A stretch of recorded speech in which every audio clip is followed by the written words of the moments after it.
انہوں نے یہ نہیں کہا کہ یہ پولیس نے آپریشن کیا یا پولیس نے وہاں پہ گولیاں چلائیں یا پولیس نے ہماری معاونت کی. انہوں نے اسٹریٹ فارورڈ لفظ بولا کہ سپہ سالار نے ہماری معاونت کی، یعنی پاک فوج کے آرمی چیف نے ہماری معاونت کی. اب ان کی اسٹیٹمنٹ پوری دنیا میں گئی اور پوری دنیا نے امپریشن اس کا مطلب اس بات کا یہ لیا کہ ڈی چوک کے اندر جو گولیاں چلائی گئی تھیں وہ دراصل پاک فوج نے چلائی تھیں. اور پاکستان تحریک انصاف کے کارکنان کو بھی یہی میسج چلا گیا، نیچے تک ہر طرف یہی میسج گیا، اور اس کو دبے لفظوں میں مسلم لیگ نون یہ باتیں کرنا بھی شروع کر دی ہیں. اب اس کا پریشر اتنا زیادہ آیا ہے کہ اس پریشر کی وجہ سے اب پاک فوج جو ہے انہوں نے بڑا سنجیدگی کے ساتھ سوچنا شروع کر دیا ہے ان کے اوپر، اور بڑا سنجیدہ ایک فیصلہ کر لیا ہے. فیصلہ کیا ہے میں وہ بھی آپ کو بتا دیتا ہوں کہ اس وقت جو اگلا ڈیسیجن ہوا ہے وہ ڈیسیجن یہ ہے. اب آنے والے کچھ دنوں میں چونکہ ابھی اپڈیٹس آ رہی ہیں، اب فی الحال اس کو آپ تجزیہ کہہ سکتے ہیں، خبر تو نہیں کہہ سکتے، لیکن یہ ہے کہ اب اگلا جو ڈیسیجن ہے وہ یہ کیا جا رہا ہے کہ آنے والے وقت میں پاکستان کے اندر جو وفاق ہے، وفاق سے اس حکومت کو ختم کر دیا جائے گا. پاکستان مسلم لیگ نون کی حکومت کو بالخصوص بالکل ہٹا دیا جائے گا اور ان کے بدلے میں ایک نئی حکومت لائی جائے گی، اور وہ حکومت عوامی حکومت ہوگی.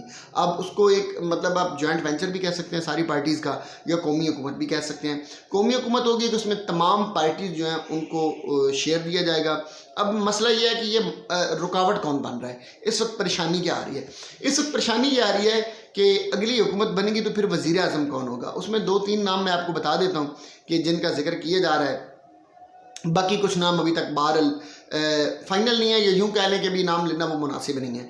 ایک نام تو اس میں مولانا فضل الرحمان صاحب کا آ رہا ہے. لوگ آپ کو پتہ بھی ہو دھڑا دھڑ جا کر انہیں مل رہے ہیں اور کوشش کر رہے ہیں کہ مولانا فضل الرحمان صاحب کے ساتھ بنائی جائے. اور دوسرا نام جو ہے وہ بلاول بھٹو زرداری صاحب کا بھی ہے. مسلم لیگ نون نے بھی ان سے ملاقات کرنے کی کوشش کی ہے فضل الرحمان سے، پاکستان تحریک انصاف نے بھی کی ہے مولانا صاحب سے ملاقات، اور بلاول بھٹو صاحب کی بھی ملاقات مولانا صاحب سے ہو چکی ہے. آپ نے دیکھا ہوگا کہ عمران خان صاحب کی کل جب سماعت تھی تو اس میں شیخ رشید احمد کے ساتھ ان کی ایک بڑی لمبی ملاقات ہوئی، اور فواد چودھری کے ساتھ بڑی عرصے کے بعد ملاقات ہوئی. فواد چودھری صاحب کو انہوں نے تھپکی بھی دی، شیخ رشید صاحب کو انہوں نے ماتھا بھی چوما، اور بڑے معاملات اس میں ہوئے. پھر اس کے بعد آگے جو چیزیں آ رہی ہیں وہ بھی بڑی امپورٹنٹ ہے. اب نئی جو ایک خبر جو مختلف جگہ سے ہمارے تک پہنچ رہی ہے وہ خبر یہ ہے کہ عمران خان صاحب جو ہے انہیں اب رہا کیا جا رہا ہے. اگر کسی کو میری پرانی ویڈیوز یاد ہوں، جو ریگولر میری ویورز ہیں جو مجھے دیکھ رہے ہیں ریگولر، تو میں نے ایک بات کی تھی جب ہر کوئی یہ کہہ رہا تھا کہ نومبر میں عمران خان صاحب جو ہے وہ باہر آ رہے ہیں، تو میں نے اس وقت کہا تھا کہ یہ نومبر والی بات بالکل غلط ہے. نومبر میں عمران خان صاحب باہر نہیں آئیں گے. میں نے تب بھی کہا تھا کہ عمران خان صاحب کے باہر آنے کی جو ڈیٹ ہے وہ مارچ یا اپریل ہوگی. بہرحال اب اس سے تھوڑی بہت آگے پیچھے چیزیں ہو سکتی ہیں، لیکن بہرحال میں نے مارچ اور اپریل کا کہا تھا، اور میں یہ 2-3 مہینے پہلے سے بات کر رہا ہوں. جو لوگ مجھے دیکھتے ہیں انہیں پتہ ہوگا. میری اب بھی یہی بات ہے کہ مارچ اور اپریل کا جو ٹائم ہے وہ پاکستان تحریک انصاف کے بانی چیئرمین عمران خان صاحب جو ہیں وہ آزاد فضاؤں میں سانس لے رہے ہوں گے. اور میں نے دوسری بات بھی کی تھی کہ فوری طور پر وہ ایک دفعہ پاکستان سے باہر جائیں گے. میں ان کے آزادی کے لیے جو اب اس وقت تگ و دو ہو رہی ہے، بلکہ انہیں جیل میں رکھنے کے لیے سب سے پہلے تو میں یہ بتاؤں کہ جو کوشش کی جا رہی ہے وہ میاں شہباز شریف صاحب کی طرف سے ہے، کیونکہ ان کا یہ خیال ہے کہ سعودی عرب کے تھرو ڈونلڈ ٹرمپ جو ہے انہیں روکا جا سکتا ہے. اور اگر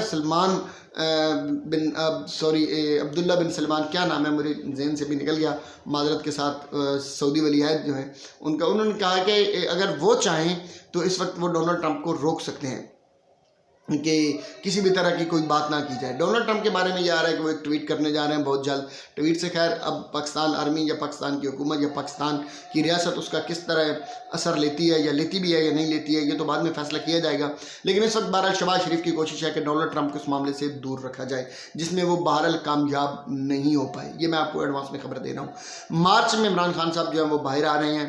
مارچ سے پہلے قومی حکومت جو ہے وہ بن جائے گی، اور پاکستان تحریک انصاف اس وقت یہ ڈسکشن یہ چل رہی ہے کہ پاکستان تحریک انصاف جو ہے اس حکومت کیسا بنے گی یا نہیں بنے گی.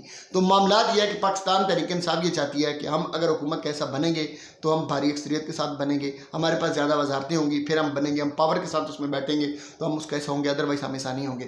جبکہ باقی جو ہیں مقتدر حلقے وہ یہ چاہ رہے ہیں کہ پاکستان تحریک انصاف کو 4 سے 5 وزارتیں اس میں دی جائیں. جو بھی صورتحال ہوگی وہ خیر بہت جلد آپ تک پہنچ جائے گی.